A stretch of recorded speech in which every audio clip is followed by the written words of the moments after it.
어머니의 찬송과 발. 추운 날씨 때문에 사람들이 모두 에스키모처럼 두툼한 털모자로 머리를 감싸고 종종걸음을 치고 있다. 거리는 온통 오리와 거위와 양과 너구리가 점령했다고 해도 과언이 아니다. 연일 한파 뉴스가 흘러나오면서 이들의 인기는 하늘 높은 줄 모르고 치솟았다. 오리털, 거위털, 양털, 너구리털로 만든 점퍼와 부츠가 영하 10도를 밑도는 혹독한 날씨를 무색하게 만들고 있다. 어디 그뿐이겠는가? 두툼하게 솜을 넣어 만든 패딩 코트의 보온 효과가 뛰어난 첨단 소재의 내의까지 방한 물자가 넘쳐난다는 생각이 절로 든다. 마트나 백화점 입구에서는 저렴한 가격의 보온 기능이 탁월한 오리털 점퍼와 거위털 점퍼, 그리고 털 신발 등을 수북하게 쌓아놓고 판매하고 있다. 그래서인지 남녀노소를 막론하고 몸에 털 제품 하나쯤은 걸치지 않은 사람을 찾기 힘들 정도다. 나는 거리에 나설 때마다 이 많은 털을 제공한 동물들에게 미안해하기도 하고 고마워하기도 한다. 나를 포근하게 감싼 옷에 대해 탐복하다가도 문득 과거가 떠올라 발걸음을 멈추곤 한다. 수족이 차가워 유난히 추위를 많이 타시던 어머니의 모습이 눈에 선하다. 어머니는 자식들의 학비를 마련하기 위해 깨나 쌀을 한두 말씩 머리에 이고 꽁꽁 얼어붙은 눈길을 송곳처럼 솟아오른 얼음길을 10리나 걸어 장에 가셨다. 그때 어머니가 신으셨던 것은 종이장처럼 얇은 흰 고무신이었다. 그 고무신 위로는 끌려다니든 말든 펄렁거리며 찬바람을 일으키던 얇디 얇은 치마자락이 있었다. 칼바람이 숭숭 드나들었을 낡고 헤어진 스웨터도 기억에 생생하다. 장에서 돌아오신 어머니는 다음 날 자식들을 빈손으로 학교에 보내지 않아도 된다는 안도의 미소를 지으시며 아랫목에 두 손을 쑥 밀어 넣으셨다. 그때 본 어머니의 손과 발은 얼음보다도 더 차가웠다. 그 손과 발이 너무도 꽁꽁 얼어붙어서 아직도 녹지 않았을 것만 같아 가슴이 아려온다. 가판대 뒤에서 저렇게 다 해진 솜 점퍼를 입고 오들오들 떨던 어머니의 어깨 위에 지금이라도 오리털 점퍼를 척 걸쳐 드리고 싶다는 생각이 든다. 털이 가득 들어찬 방아나 한 켤레를 날름 집어들고 가서 종이장 같은 고무신을 벗겨내고 어머니의 얼어붙은 발에 신겨드리고 싶다는 생각이 든다. 그러한 생각은 이내 깊은 아쉬움으로 변해버린다. 그때 어머니를 떨게 만들었던 그 추위의 느낌이 아직도 생생한데 나에게는 이 큰 느낌을 지워버릴 방법이 없다. 시린 어깨와 발을 따뜻하게 감싸드리고 싶지만 이제 감싸드릴 어깨와 발이 내 곁에 없기 때문이다. 아직 어머니가 곁에 계신 분들은 얼마나 좋을까? 어머니에게 털 점퍼와 털 신발을 신겨드릴 기회가 남아있는 사람들은 얼마나 가슴이 뿌듯할까? 아직 해드리지 못한 분들이 있다면 늦기 전에 부모님의 어깨와 발을 따뜻하게 감싸드리라고 권하고 싶다.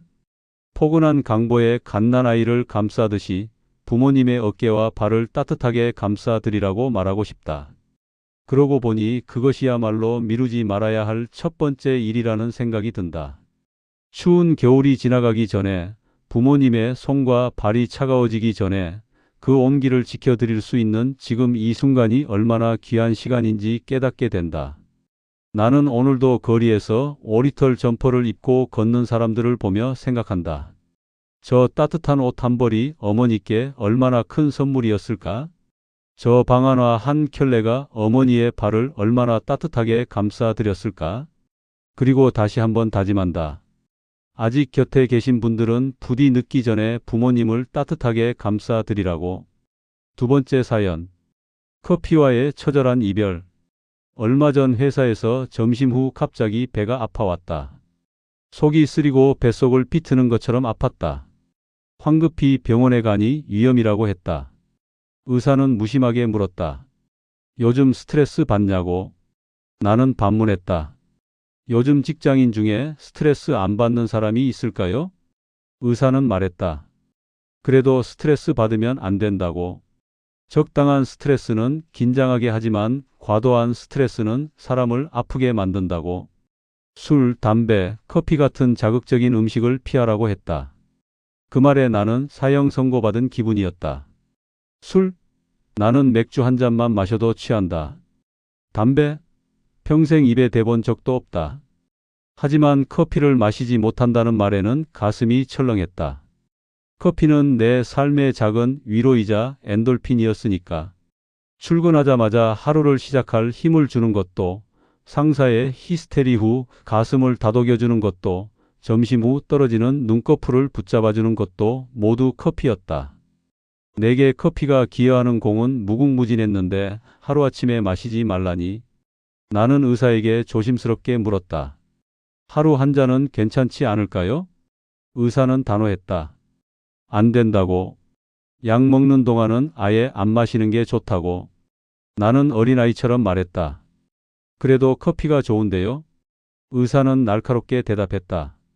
커피 한 잔 마시면서 5분 행복하겠다고 평생 약 먹으며 고생하고 싶으냐고. 칼날보다 더 날카로운 충고였다. 좋아, 이참에 카페인과 이별하자. 의사의 냉정한 충고가 치사스러워서라도 커피를 끊어버리라 마음먹었다. 니코틴과 알코올도 이겨낸 나인데 그까짓 카페인 하나쯤이야. 하지만 다짐은 다음 날 출근 순간부터 흔들렸다. 사무실 문을 여는 순간 가득 찬 커피 향이 내 정신을 약하게 만들었다. 최 대리가 커피를 타며 인사를 건넸다. 과장님 커피 한 잔 하실래요? 나는 본능적으로 조치하려다 마음을 다잡았다. 아니야, 유자차나 마셔야겠어. 최 대리가 의아해하며 물었다. 모닝커피 하셔야 하잖아요. 커피 끊으셨어요? 그래, 병원에서 먹지 말래? 최 대리가 말했다. 속이 많이 안 좋으신가 봐요. 저는 그래서 병원 안 가요. 이 맛있는 커피 마시지 말라고 할까 봐요. 나도 저 향기로운 커피를 마시지 못한다는 게 믿기지 않았다. 이미 내 몸에는 수년간 축적된 카페인이 또 다른 카페인을 찾고 있었다. 머릿속에서는 한 모금만 마실까? 아니 안 돼 하며 두 자아가 갈등했다. 가슴은 카페인을 찾느라 난리였다. 도저히 참을 수 없어 사무실 밖으로 나가 바깥 공기를 깊게 들이마셨다. 심호흡을 하며 가슴을 다독였다. 점심 후 나는 사무실로 바로 들어가지 않았다. 커피 유혹을 이겨낼 자신이 없었다. 동료들이 커피 마시며 모여 있을 테고 그 향만 생각해도 마시고 싶어질 것 같았다. 발걸음을 돌려 동네 공원으로 갔다. 한파 때문에 사람은 없었다. 그런데 이 추운 날씨는 커피를 더욱 생각나게 했다. 따뜻한 커피 한 잔 하면 온몸이 녹겠다는 생각뿐이었다. 하늘의 구름들조차 커피 향기 같았다. 그까지 커피가 뭐라고 이렇게 그리운지 원망스러웠다. 추운 몸을 이끌고 사무실로 들어서니 나를 반기는 건 동료들이 마신 후에 달콤한 커피 향기였다. 며칠만 참자. 며칠만 참으면 내가 너를 정말 많이 사랑해 주겠다. 기다려라, 커피들아. 나는 이를 악물고 향기를 거부하며 속으로 다짐했다. 오후가 되니 나른한 몸을 추스리기도 힘든데 의지와 상관없이 내려오는 눈꺼풀이 나를 더욱 힘들게 했다. 도저히 안 되겠다 싶어 탕비실로 갔다. 탕비실에는 유자차, 녹차, 모가차, 매실차 등이 있었지만 내 눈에 들어오는 것은 오로지 믹스커피 봉지뿐이었다. 나는 커피를 외면하고 매실차를 탔다. 때마침 최 대리가 들어왔다. 커피 마시러 왔냐고 물었더니 그렇다며 야속하게도 내 옆에서 믹스커피를 타기 시작했다. 그 순간 커피 향기가 고속으로 달려 들어왔다. 아, 진짜 마시고 싶다. 최 대리가 말했다. 과장님처럼 커피 달고 사시던 분이 정말 힘드시겠어요. 도저히 안 되겠다. 나는 믹스커피를 과감하게 뜯어 컵에 붓고 뜨거운 물을 부었다. 최 대리가 물었다. 과장님 커피 드시면 안 된다면서요? 몰라, 한 잔 마신다고 죽겠어? 그렇게 컵에 입을 가져가려는 순간 의사의 날카로운 한마디가 생각났다. 이 치사스러운 의사 같으니라고. 그렇게 커피와 처절한 이별을 한 지 이제 일주일째다. 앞으로 8일은 더 떨어져 있어야 한다는 생각에 가슴도 답답하고 끊임없이 유혹하는 커피 향기 때문에 정말 죽을 맛이다. 그래서 요즘은 이렇게 하고 있다. 아침에 출근하자마자 믹스커피를 컵에 담고 뜨거운 물을 부은 다음 조용히 책상으로 가져와 하루 종일 커피 향기만 즐기며 중얼댄다. 약만 다 먹어봐라. 이제 8일 얼마 안 남았어. 너희들 다 죽었어. 5분의 행복을 눈치 보지 않고 마음껏 즐길 날이 머지 않았다.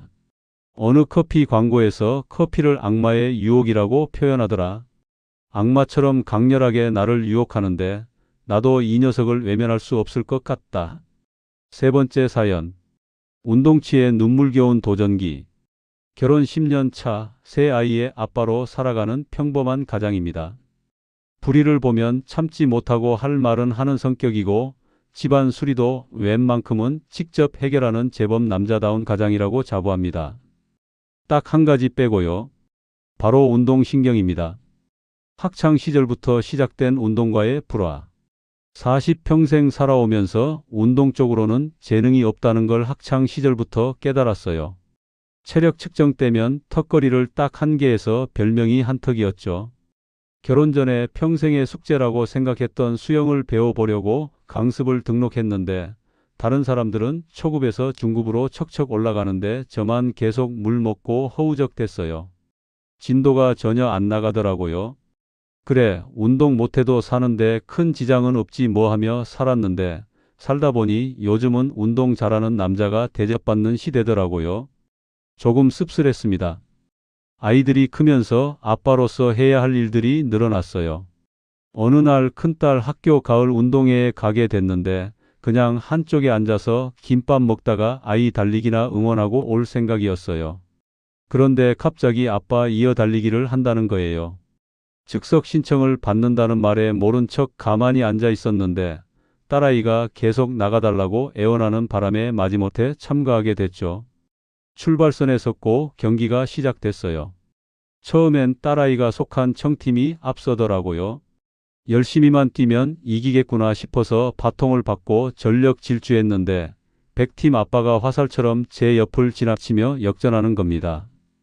당황해서 발바닥에 불나듯 더 빨리 뛰려고 했지만 역부족이었어요. 결국 청팀은 졌고 자리로 돌아온 저에게 딸아이가 한마디 했습니다. 에이, 아빠 좀만 빨리 달리지. 아빠 운동회 때도 이랬지? 차라리 엄마 내보낼걸? 엄마는 학교 다닐 때 계주 선수였다는데 경기 내내 엎치락 뒤치락 했지만 왠지 제 탓에 진 것 같아 눈치가 보이고 기분이 좋지 않았어요. 아니, 걸어간 것도 아니고 정말 열심히 달렸는데 제 한계가 거기인 걸 어쩌란 말입니까? 열심히 한 저를 보고 남자가 그것밖에 못 달려? 하고 비꼬는 아내가 야속했습니다. 얼마 후 작은 딸 유치원 부모 참관 수업에 참석하게 됐어요. 행사 일정에 점심 후 아빠들의 미니 축구 게임이 있었습니다. 기회는 지금이다 싶었어요. 아내와 아이들에게 운동신경 남다른 아빠의 멋진 모습을 보여주고 싶어서 점심을 서둘러 먹고 출전했죠. 이를 악물고 뭔가 보여주겠다고 다짐하며 기회를 노렸지만 제가 결혼을 늦게 한 탓인지 요즘 아빠들 체력이 좋은 건지 공을 뺏기도 힘들었어요. 5분 뛰고 거친 숨을 몰아쉬는 건 저뿐이더라고요. 체력 관리 못한 제 자신을 원망하면서도 열심히 뛰었지만 공 한 번 못 뺏고 전반전이 끝났어요. 다른 아빠들이 골 넣을 때마다 부러움 반 실망 반으로 저를 바라보는 딸아이 눈빛에 오기가 생겼습니다. 후반전이 시작되고 이미 바닥난 체력을 끌어모아 내 생애 마지막 축구다 생각하고 공만 쫓아다녔어요. 그러다 드디어 제 발에 공이 걸렸습니다. 이게 웬 떡이냐 싶어 정신없이 공만 보고 달렸어요. 들어오는 팔을 막고 패스도 하지 않은 채 오로지 전진만 해서 드디어 골대에 공을 집어넣었습니다. 그런데 환호성은 들리지 않고 묘한 웃음소리와 야유가 터져 나왔어요. 정신을 차려보니 제가 자살골을 넣고 혼자 세리머니를 하고 있었던 겁니다. 같은 팀 아빠들은 표정 관리가 안 돼서 서로 쳐다보고 상대팀 아빠들은 좋아서 펄쩍펄쩍 뛰고 있었어요. 과욕이 부른 참사였습니다. 아내는 아유, 정말 아빠 아무 데나 넣으면 어떡해? 하는데 할 말이 없었습니다. 운동치들이여 기죽지 맙시다. 좀 잘해보려다 실수한 건데 이거 좀 너무한 거 아닌가요? 세상 여자들 모두 요리 잘하는 건 아니잖아요. 손맛 좋은 사람도 있고 아닌 사람도 있듯이 운동 잘하는 아빠가 있으면 좀 서툰 아빠도 있는 거 아닌가요? 운동신경 덜 발달한 저 같은 분들 기죽지 맙시다. 네 번째 사연. 눈 덮인 산골의 겨울 추억. 지난 겨울 눈썰 매장 앞을 지나다가 형형색색 옷을 입은 아이들이 부모님과 즐겁게 노는 모습을 봤습니다.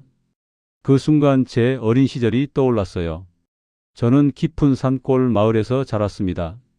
우리 동네 아이들은 나이에 따라 자연스럽게 무리가 나뉘었죠. 형들이나 동생들 친구와는 따로 놀지 않는 게 우리만의 규칙이었어요.